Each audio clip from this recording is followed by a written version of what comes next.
सभी को राम राम। मैं ऋषिका आप लोग सामने कहानी लेकर आई हूँ। कहानी का नाम है बच्चे की सीख।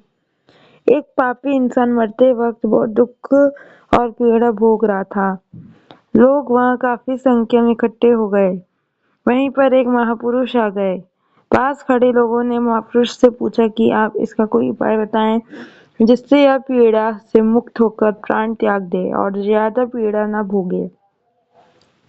महापुरुष ने बताया कि अगर स्वर्ग की मिट्टी लाकर इसको तिलक किया जाए तो ये पीड़ा से मुक्त हो जाएगा। यह सुनकर सभी चुप हो गए। अब स्वर्ग की मिट्टी कहाँ से और कैसे लाएं?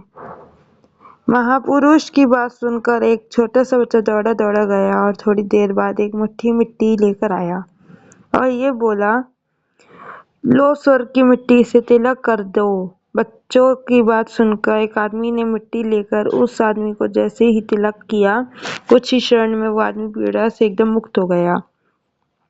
ये चमत्कार देखकर सब हैरान थे, क्योंकि स्वर्ग की मिट्टी कोई कैसे ला सकता है, और वो भी एक छोटा सा बच्चा। हो ही नहीं सकता। महापुरुष ने बच्चे से पूछा, बेटा ये मिट्टी तुम कहाँ से लेकर आए हो? पृथ्वी लोक में कौन सा स्वर्ग है जहाँ से तुम कुछ ही पल में ये मिट्टी ले आए? लड़का बोला, बाबा जी एक दिन हमारे स्कूल के शिक्षक नवनीत ने बताया था कि माँ के चरणों में सबसे बड़ा स्वर्ग है। उसके चरणों की धूल से बढ़कर दूसरा कोई स्वर्ग नहीं है। इसलिए मैं ये मिट्टी अपनी माँ के चरणों के नीचे से लेकर आया हूँ। बच्चे मुँह सुनकर महापुरुष बोले, बिल्कुल बेटे, माँ के चरणों से बढ़कर इस जहां में दूसरा कोई स्वर्ग नहीं है। और जिस औलाद की वजह से माँ की आंखों में आंसू आए, ऐसी औलाद को नरक इस जहां में ही भोगना पड़ता है। इसलिए अगर आप चाहे कितनी भी तरक्की कर ले, कितना भी रुपये पैसे जमा कर ले, आसमां की ऊंचाइयों को क्यों न छू ले, जब तक आपकी वजह से माँ खुश नहीं है तब तक वो भगवान भी आपसे खुश नहीं होगा।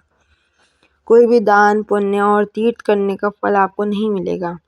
आप चाहे किसी भी समाज से हो, अगर आप अपने समाज के किसी उभरते व्यक्ति से जलते हो या उसकी निंदा करते हो तो आप निश्चित रूप से उस समाज के लिए कलंक हो। जय जय श्री राम। जय हिंद। सत्य प्रसन्न रहिए। जो प्राप्त है वही पर्याप्त है। धन्यवाद धन्यवाद धन्यवाद। जय हो, सदा विजय हो।